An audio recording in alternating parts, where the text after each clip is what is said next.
Boa noite, igreja. Boa noite. Vocês estão bem? Sim. Metade da semana já passou, né? Estamos na segunda metade aí, quase finalizando. Estão se sentindo cansados, descansados? Como é que está a situação aí? Mais ou menos, né? Pode porque está carregando muito peso, né? Que coisa, cara. Vamos lá, a gente está todas essas noites estudando um livro da Bíblia específico. Durante a semana a gente está estudando o livro de Ruth. A gente começou do capítulo 1 no sábado e a gente tem vindo ao longo desses dias estudando os capítulos desse livro. Hoje, no capítulo 3, a gente vai finalizar essa narrativa que a gente iniciou no dia de ontem.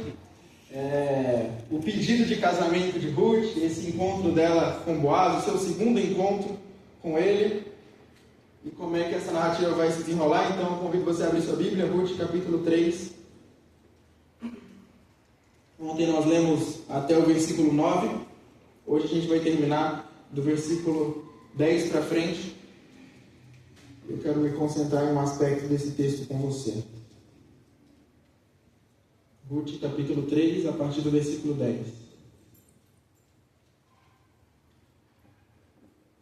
Se lembra do que aconteceu até aqui? Você tem, nesse capítulo, ele se iniciou, e foi o que a gente leu ontem, né? Ruth, ela mais uma vez, assim como no início do capítulo 2, ela começa tramando algo com a sua sogra, com Naomi, e o plano delas é de que ela vá se encontrar com Boaz mais uma vez. Dessa vez não vai ser por acidente, como o texto do capítulo 2 tinha insinuado. Dessa vez é intencional. Ela vai em direção a Boaz e ela vai pegar ele depois ali do seu jantar, quando ele vai para a cama, ele já está dormindo. Naomi fala, olha, você descobre os pés dele, se deita lá, e quando ele se acordar, você faz uma proposta para ele. Quer casar comigo? Mais ou menos isso que acontece, né? Ela que faz o pedido de casamento dela, só que a gente não viu qual foi a reação de Boaz. A gente não sabe qual é a resposta. O que vai dar, né? A gente ainda não sabe. A gente vai descobrir no texto de hoje. Então eu te convido, a partir do versículo 10, antes, feche seus olhos, vamos falar com Deus. Querido Senhor, sua palavra está aberta, os nossos corações também estão abertos para te ouvir essa noite. Então fale conosco, Senhor. Mude as nossas vidas. Nós nunca mais queremos ser os mesmos. Amém. Em nome de Jesus. Ruth capítulo 3, a partir do versículo 10. Minha versão diz assim: Boaz respondeu ao pedido de Ruth, certo? Ele diz: que você seja bendita do Senhor, minha filha. Você se mostrou mais bondosa agora do que no passado, pois não foi procurar um homem mais jovem, fosse rico ou fosse pobre. Lembra que eu falei que o texto dá alguns indicativos, quem sabe, da diferença de idade de Ruth com de Boaz? Parece que ele se considera bem mais velho do que ela. Primeiro ele vai chamar ela de filha, já é a segunda vez que ele faz isso no livro de Ruth. Mais do que isso, ele vai valorizá-la por não ir buscar homens mais jovens, o que parece que é natural do ponto de vista, enfim, social, né? Aqui. Então, ele parece ser alguém bem mais velho que ela, e isso parece ser um ato de graça, um ato de bastante sabedoria, mas também de humildade da parte dela. É o que ele está querendo dizer. Versículo 11. E agora, minha filha, não tenha medo. Tudo que você falou eu vou fazer, porque todo o povo da cidade sabe que você é uma mulher virtuosa. Sim, é verdade que eu sou resgatador, mas ainda há outro resgatador que é parente mais chegado do que eu. Puxa vida. Fique aqui essa noite. Pela manhã, se ele quiser resgatar você, muito bem, é ele que o faz. Mas se ele não quiser, eu o farei. Tão certo como vive o Senhor, deite-se aqui até de manhã. Bom, como toda boa história de romance, como toda trama, como uma novela, enfim, essa história está experimentando um anticlímax. Você tem esse encontro de Ruth com Boaz, ela faz o pedido de casamento para ele, diz, olha, você é resgatador da gente, então você é o parente próximo da gente, então você pode de alguma forma ser aquele que vai comprar as nossas terras, mas eu quero que você, mais do que isso, que vocês casem comigo. E assim você vai ser o provedor do sustento para mim e para minha sogra para sempre. O que você acha? Ele fala, olha, boa, eu também queria, mas tem um cara que é um parente mais próximo e não dá para passar por cima da lei. Então, olha, eu vou fazer o seguinte, eu vou conversar lá com ele. Ele é mais provável de ser seu resgatador. E se ele quiser, não tem o que fazer. Ele vai resgatar vocês. Mas se ele não quiser, pode deixar que eu vou ser o seu resgatador. Versículo 14. Ruth ficou então deitada aos pés dele até de manhã, mas levantou-se enquanto ainda estava escuro, porque Boaz disse que ninguém saiba que uma mulher veio até a eira. É uma questão de imagem, né? Como a gente falou, é uma narrativa bastante dúbia e pode gerar uma visão estranha. Uma mulher que vai à noite se encontrar com um homem, ambos descomprometidos, ela se deita na cama com ele e ela é encontrada de manhã ali, então por isso ela sai nessa calada, às escondidas. Versículo 15, disse mais, traga o manto que você está usando e segure-o. Ela o segurou. Ele o encheu com 6 medidas de cevada e o pôs sobre os ombros dela. Então ela voltou para a cidade. Quando chegou à casa de sua sogra, esta lhe perguntou, como se passaram as coisas, minha filha? E Ruth lhe contou tudo o que aquele homem tinha feito por ela, e disse ainda, ele me deu essas 6 medidas de cevada, e me disse, não volte para sua sogra sem nada. Então Noemi disse, espere, minha filha, até que você saiba em que darão as coisas, porque aquele homem não descansará, enquanto não resolver esse caso ainda hoje. Terminando no suspense. Mais um capítulo no suspense, porque a gente não sabe se vai dar certo dela ficar com Boaz, se esse outro resgatador vai aparecer, enfim, é um texto instigante, né?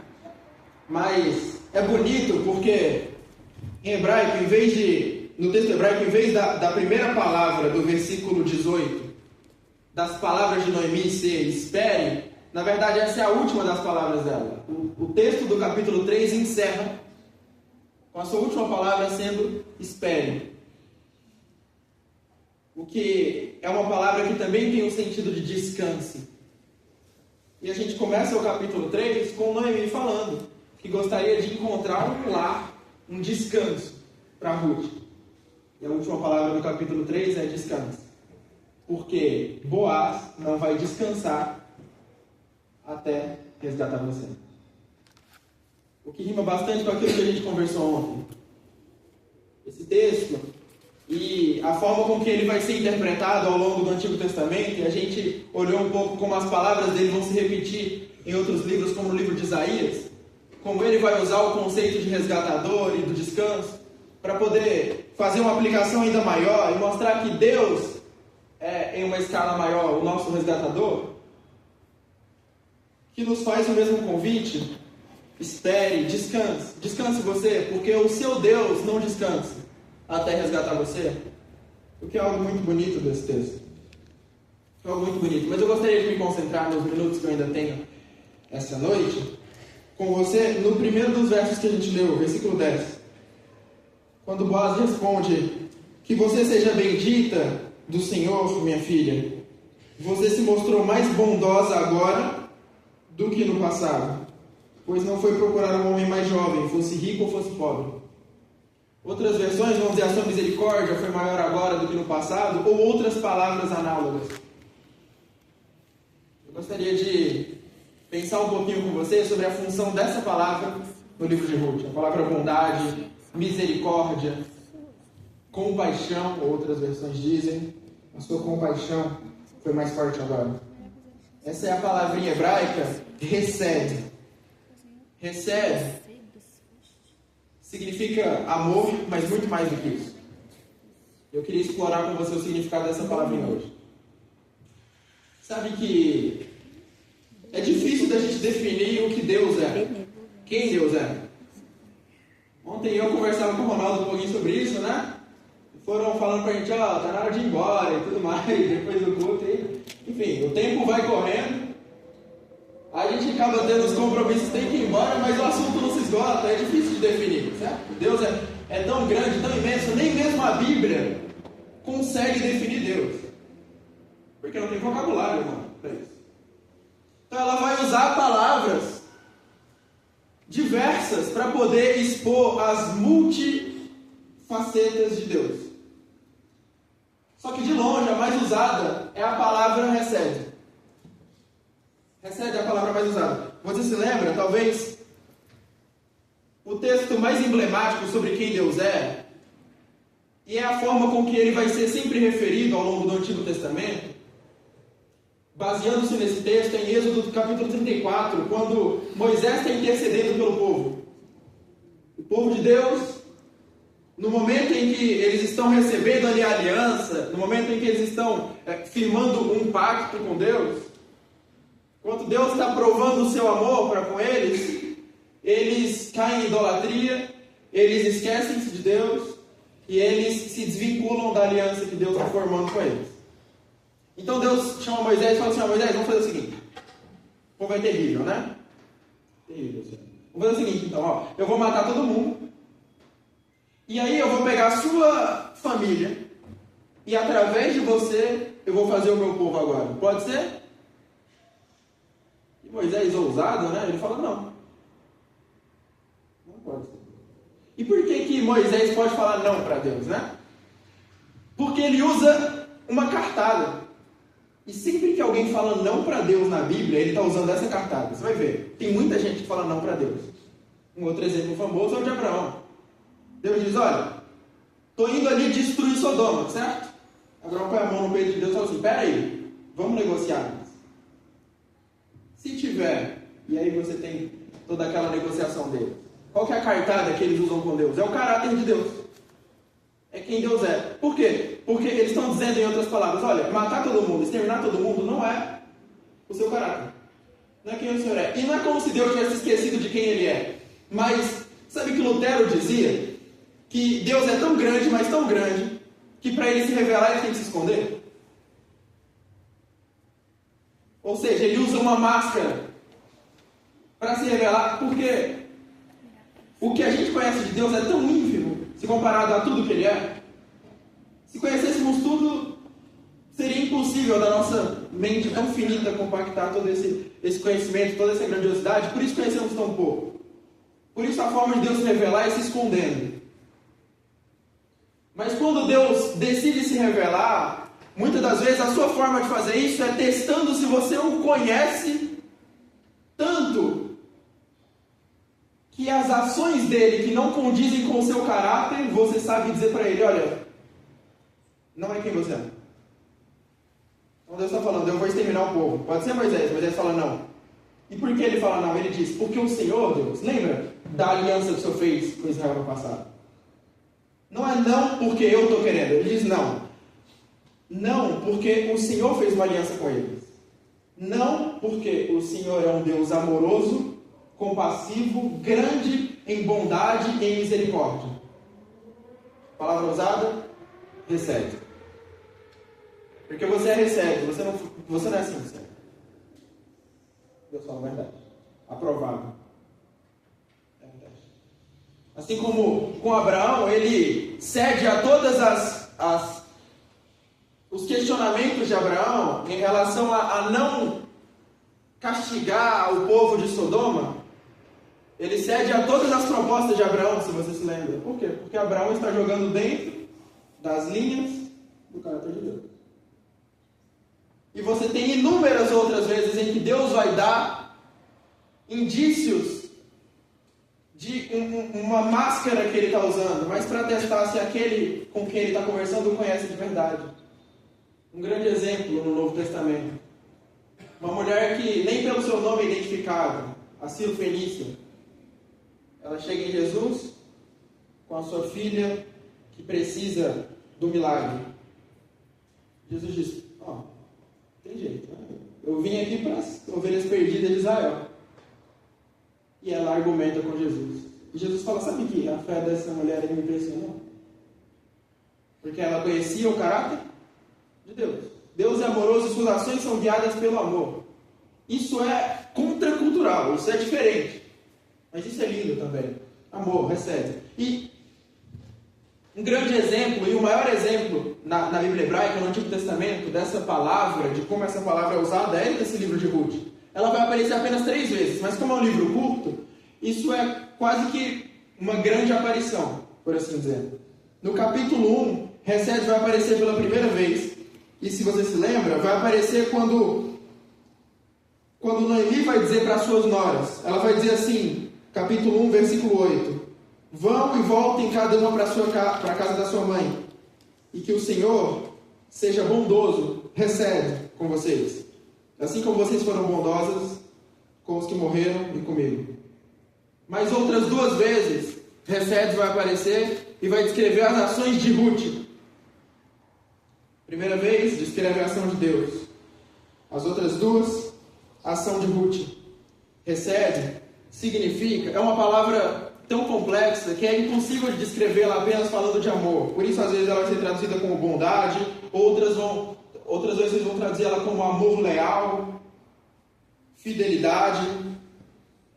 Mas, dentre as várias possibilidades para essa palavra, seria esse amor, generosidade, comprometimento duradouro, fidelidade pactual. É muito bonito porque a Hesed que Ruth vai manifestar no livro de Ruth não é condicional ao valor de Noemi. Noemi, na verdade, é uma sogra viúva que nem começa dando valor a Ruth, a gente viu, na verdade ela considera Ruth como um nada. Ruth está voltando com ela para o seu povo e ela diz que está indo sozinha. A Hesed de Ruth, nesse livro, não busca benefícios próprios, afinal de contas, ficar com uma viúva no povo estrangeiro, que só rejeita Ruth, não tem nenhum benefício. Essa é uma expressão espontânea do caráter de Ruth. Faz parte do caráter dela ser isso, e isso é apenas algo natural para ela de se expressar. Mas é bonito porque, a partir desse entendimento que o livro de Ruth nos dá sobre o significado dessa palavra, a gente pode entender um pouco mais sobre o caráter da Hesed de Deus ao longo da história. É uma palavra que vai aparecer desde o livro de Gênesis, que vai descrever, por exemplo, a relação de Deus com Jacó. Jacó vai dizer que depois de 20 anos lutando com a sua vida terrível, como a gente conhece a história, ele vai dizer que ele não era merecedor da Hesed de Deus. Além disso, no Êxodo, o texto bíblico vai dizer que o único motivo pelo qual os hebreus são salvos do Egito não é porque eles eram bons trabalhadores ou porque eles eram qualquer outra coisa a não ser alvo da Hesed de Deus. Como eu falei, o único motivo pelo qual eles foram salvos no deserto, através da intercessão de Moisés, é porque Deus é grande em Hesed. Nesse amor, generosidade e com esse tanto de significados que essa palavra comporta. Mais do que isso, essa palavra mostra a constância de Deus diante da instabilidade humana. Enquanto os homens não agem com amor, não agem com fidelidade diante de Deus, Deus nunca muda a sua Hesed.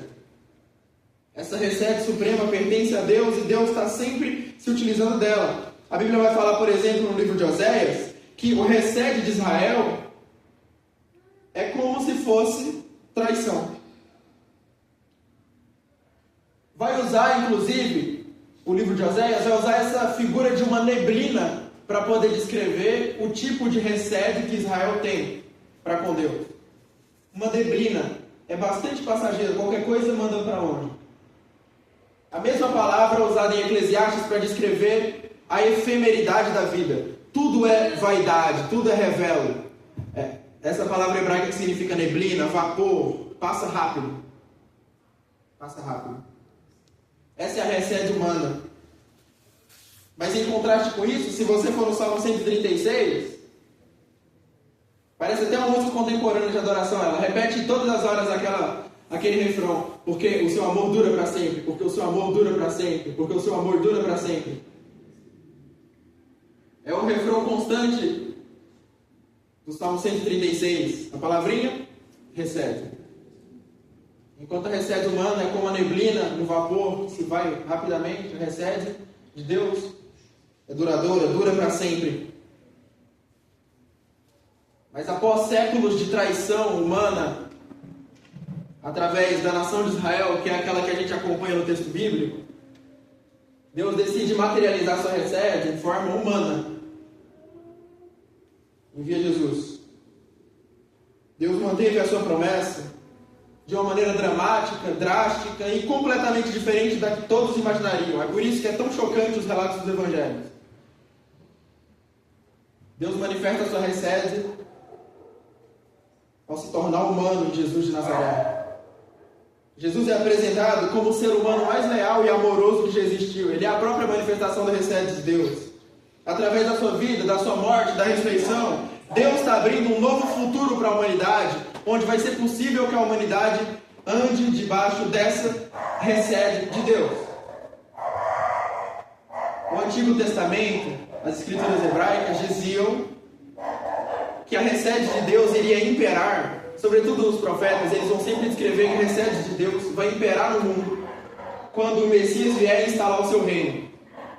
E às vezes a gente pode pensar nisso em termos de algo futuro, da volta de Jesus, mas os apóstolos, os autores do Novo Testamento entenderam que isso já era uma realidade presente.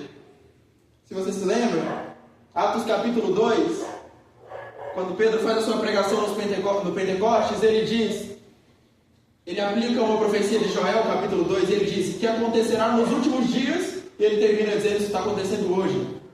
Os últimos dias são agora.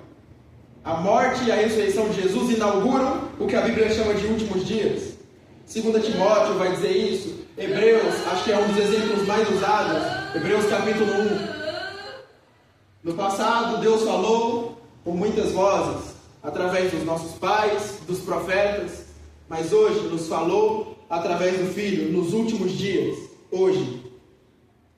Eles entendiam então que esse reino, onde a recede de Deus iria imperar no mundo, era atual, e que a morte e a ressurreição de Jesus tinham inaugurado essa era, onde nós viveríamos uma vida, mesmo que com a nossa recede parecida com uma neblina, nós poderíamos viver uma constante operação dentro da recede de Deus. E mais do que isso, não apenas experimentarmos essa recede de Deus, mas também sermos transformados por ela de dentro para fora, para que as nossas ações não fossem mais como as nossas ações de recede, de amor, não fossem mais como uma neblina, mas fossem duradouras como a de Deus. Então o Novo Testamento vai descrever isso em termos de o próprio Espírito de Deus vai habitar dentro dos humanos, transformando-os de dentro para fora. Isso é algo muito bonito. E eles vão passar a manifestar também a recede de Deus. Isso está começando e já é possível hoje.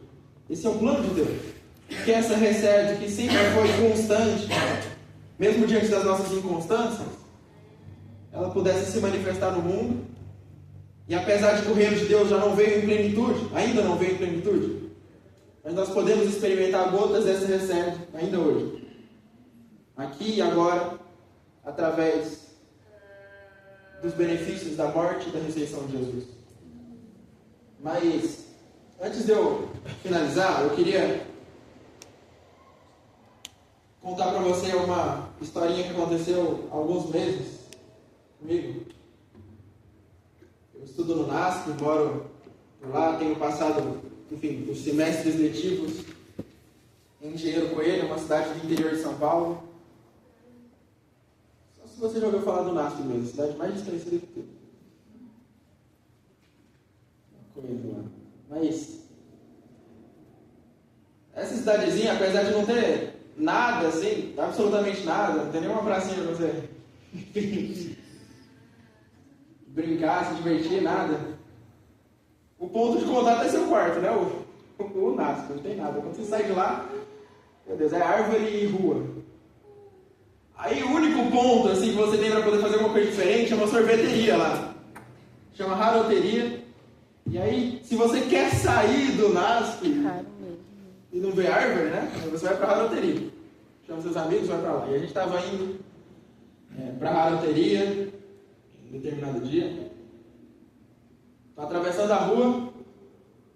Estava vindo uma carreta e ela estava virando a esquina da rua, assim, da rua que eu ia entrar.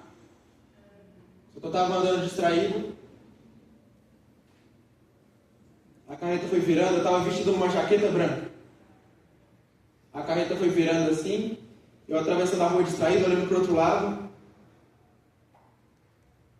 Como a rua de onde a carreta estava vindo era uma rua em linha reta, a carreta estava vindo com uma velocidade relativamente alta. Eu distraído, olhando para o outro lado. Quando eu me dou conta, a carreta já estava em cima de mim, não dava para eu desviar muito, a carreta me pegou. Ela estava numa velocidade bastante alta, mas graças a Deus só tive um fiozinho desfiado na minha jaqueta, uma pequena parte que foi descosturada, enfim, da parte de baixo, tudo ficou bem. Essa história é verdade? O que vocês acham? Bota fé em mim mesmo. Muito bom. Cara, sabe por que essa história não é verdade? Porque com uma carreta, uma velocidade alta, você distraído, se você é atingido por essa carreta, é impossível que a única coisa que aconteça com você seja uma descostura na sua roupa. Que a única coisa que mude em você seja alguma coisa na sua jaqueta. É impossível. É impossível. E é exatamente dessa forma que eu penso o nosso relacionamento com o amor, com a fidelidade, com a recebe de Deus. É impossível que você me diga que teve um encontro com esse amor tão grande, que a gente acabou de pensar um pouco, só tenha alterado uma costurazinha na sua roupa. Quem sabe só tenha alterado o seu modo de vestir, que é o que geralmente é externo e a gente costuma julgar do outro. Nossa, parece que ele é crente, porque ele usa saia jeans, né? É impossível ter contato com a recebe de Deus, é a única coisa que mudasse a sua roupa. Isso é algo assim externo. É impossível. Um impacto com algo tão grande desse jeito afeta a tua vida inteira. Foi o que aconteceu com Ruth. A primeira vez que Recebe aparece no livro de Ruth, capítulo 1, é a Recebe de Deus, mas as outras duas vezes é a Recebe de Ruth. Ela vai ser reconhecida pelas mesmas palavras que o Antigo Testamento usa para descrever o caráter de Deus. É assim que as pessoas se tornam quando têm contato com essa Recebe, com o amor de Deus. A gente muda, a gente é transformado, nós nos tornamos pessoas diferentes. Deus nos criou para sermos tipos de seres humanos diferentes, e a morte de Jesus abriu esse caminho para que a gente pudesse se tornar. Enquanto a gente olha para Ele, a gente é transformado, como Paulo disse, de glória em glória. É impossível ter um encontro com a recebe de Deus e não ser alterado por completo, não ser mudado, não ser transformado de dentro para fora, e não ter toda a sua vida impactada por isso. Talvez você já tenha tido um encontro com a recebe de Deus. E se você teve, você vai compartilhar do sentimento comigo de que um só encontro não é suficiente. Hoje é uma oportunidade para que você tenha um encontro novamente com o amor de Deus. Sabe como é que isso acontece? Não é com o fundo musical tocando e eu falando palavras bonitinhas para você. Mas Deus escolheu se revelar por algum motivo através de um livro. Nesse livro a gente encontra o amor de Deus. E o impacto desse amor em nós provoca seres humanos diferentes. A imagem dele, como fomos criados para si. Talvez você não teve um contato de verdade com a recebe de Deus. Talvez você até pensou que teve, mas pensando bem, se te altera por completo, se causa um impacto tão profundo, talvez não tenha sido real. Não tem problema, está disponível. Está disponível. E sabe o que é mais legal disso tudo? É que assim como esse capítulo terminou, a recebe de Deus se encontra atrás das portas do descanso. A Bíblia não te pede para você fazer nada para experimentar um encontro com a recebe de Deus. Na verdade, é quando nós paramos e descansamos dele que nós encontramos isso. Porque ele fez tudo. Porque ele fez tudo. É o que eu tenho enfatizado durante a semana, isso é importante. É importante porque somos acostumados a viver uma religião legalista. Uma religião que com as nossas próprias obras nós tentamos chegar até Deus. Todos nós, de alguma forma. Esse é o nosso principal problema. Mas a recebe de Deus se encontra de trás das portas do descanso. Então, como Boaz aconselhou a Ruth, descanse. Seu Redentor não vai descansar até redimir você, até mostrar para você, até provar o amor leal dele, a recebe, a compaixão, essa benevolência, essa grandiosidade que ele tem. Descansa nele. Descansa nas obras dele. Nós não vivemos debaixo de uma religião onde a gente precisa fazer. A gente vive numa religião onde Jesus já fez tudo por nós. E a gente encontra isso disputando. Antes da última música, só queria te lembrar que a Bíblia não nos pede para não nos esforçarmos. Eu não estou falando para a gente não se esforçar, tá? A nossa vida espiritual. Mas quando a Bíblia pede para a gente se esforçar, é o apóstolo Paulo dizendo: esforça-te para entrar no descanso. Que esforço. Que maravilhoso. Essa é a religião que Deus nos apresenta. Uma religião onde a gente experimenta esse amor, essa misericórdia de Deus, e somos completamente transformados, não através das nossas ações, da nossa disciplina de mudar os nossos hábitos sozinhos, mas sermos impactados por um encontro com o amor de um Deus que já fez tudo por nós. A gente tem uma música agora? Pense nisso. Volte seus olhos para se encontrar com a reserva, com o amor leal e tão grandioso de Deus.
onde o amor, a misericórdia, a recede de Deus estariam disponíveis para todos os seres humanos, foi inaugurado com a sua morte e ressurreição. Está disponível para você também? Amém. Que você busque diariamente viver uma experiência com o amor de Deus. Está disponível para todos aqueles que querem. Em nome de Jesus. Feche seus olhos. Senhor, se comparado ao seu amor por nós, o nosso amor é simplesmente algo tão efêmero e passageiro como a neblina. Enquanto o seu amor é constante, é real, é intenso, é profundo. E nós queremos nos encontrar com esse amor, Senhor, a ponto de sermos afetados por ele completamente. De alguma maneira, o seu plano sempre foi que os seus filhos caídos, ao terem um encontro com esse amor tão grande, eles sejam afetados, de modo que pouco a pouco retornem a essa imagem de Deus que o Senhor criou eles para que fossem. Obrigado por disponibilizar isso através da morte e da ressurreição de Jesus. Obrigado por recriar uma nova realidade através da ressurreição de Jesus. E obrigado, Senhor, porque como nenhum ser humano tem capacidade de fazer o que é suficiente para se posicionar no trono do universo, ao seu lado, como seu filho, como o Senhor gostaria que nós fôssemos. O seu filho Jesus veio como um ser humano, viveu de maneira perfeita e subiu aos céus e está sentado do seu lado. Tem um ser humano já sentado do seu lado, meu Deus. E se todos os seres humanos caídos falhassem, o Senhor já havia cumprido a sua promessa, porque é um ser humano, Deus, do seu lado. Mas mais do que isso, obrigado porque a presença dele, assentado contigo, é a garantia de que nós também podemos ir. Obrigado por garantir isso. Obrigado por esse amor tão grande. Nos proporcione encontros diários com esse amor, de modo que sejamos transformados a sua imagem de glória em glória, como sua palavra nos diz. Essa é a minha oração essa noite. Em nome de Jesus. Amém.